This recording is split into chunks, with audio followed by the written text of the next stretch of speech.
আসসালামু আলাইকুম। আজকে ভুনা খিচুড়ি রেসিপি নিয়ে আসলাম। একদম সহজ উপায়ে কম মশলা দিয়ে কীভাবে পারফেক্ট ঝরঝরা এই টাইপের একটা ভুনা খিচুড়ি রান্না করা যায় সেটার রেসিপি এখন দেখাবো।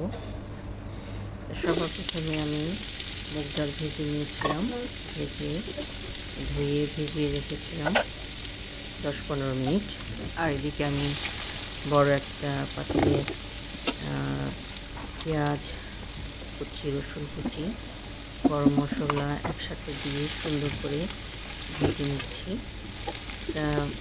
ভাজতে ভাজতে একদম যখন পেঁয়াজ রসুন বাদামি হয়ে আসবে সেই সময় আমি এখানে কষানোর জন্য পানি দিয়ে দিয়েছি।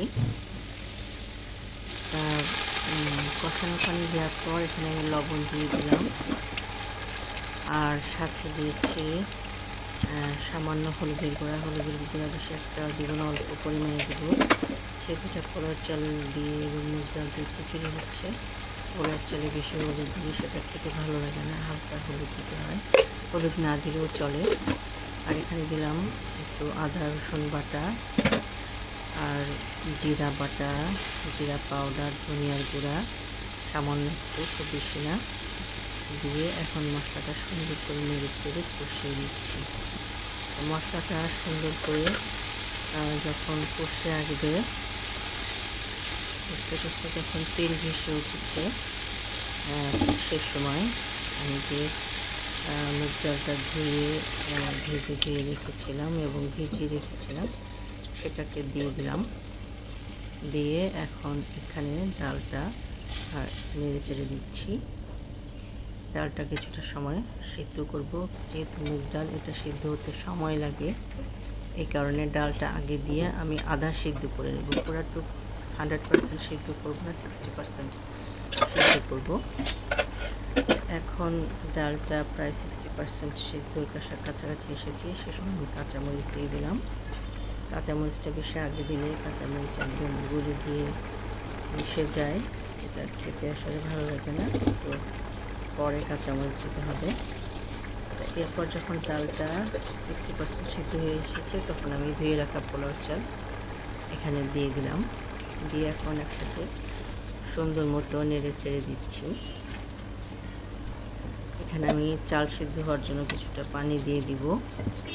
গরম পানি দিয়ে দিলে চালটা ডালের সাথে একসাথে সিদ্ধ হবে।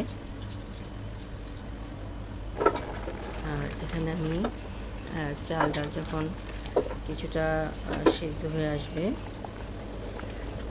প্রায় 80% সিদ্ধ হয়ে আসবে, ঠিক সে সময় আমি একটু সরিষার তেল অ্যাড করব। এতে খিচুড়িতে একটা সুন্দর সরিষার তেলের ফ্লেভার থাকবে এবং সরিষার তেলের ফ্লেভারের কারণে খিচুড়িটা খেতে খুব ভালো লাগে। যাই হোক, এটা আমার রেসিপি বা আমার স্টাইলে রান্না, এভাবে আপনারা রান্না করে খেয়ে দেখতে পারেন। সরিষার তেলটা দিয়ে দিলাম, দিয়ে এখন আমি সুন্দর মতো নেড়ে চেড়ে দিচ্ছি। রান্না প্রায় শেষের দিকে, জাস্ট চাল ডালের পানিটা টেনে আসলেই দমে দিয়ে দিব। দিয়ে দিলে আমার রান্না কমপ্লিট হয়ে যাবে। এখানে আমি মুগ ডাল নিয়েছিলাম আধা কেজি মতো, আর পোলার চাল নিয়েছিলাম আধা কেজি চাইতে একটু বেশি, 15 কেজি এরকম। এখন এই রেশিওতে রান্না হচ্ছে। তা আমার খিচুড়ি রান্না কমপ্লিট। এখন আমি সুন্দর মতো নেড়ে চেড়ে দিয়ে এখন খিচুড়িটা ঢাকনা দিয়ে ঢেকে দিয়ে দমে দিব। এখন আমার খিচুড়ি রান্না হয়ে গিয়েছে, দেখুন কত সুন্দর একটা ঝরঝরে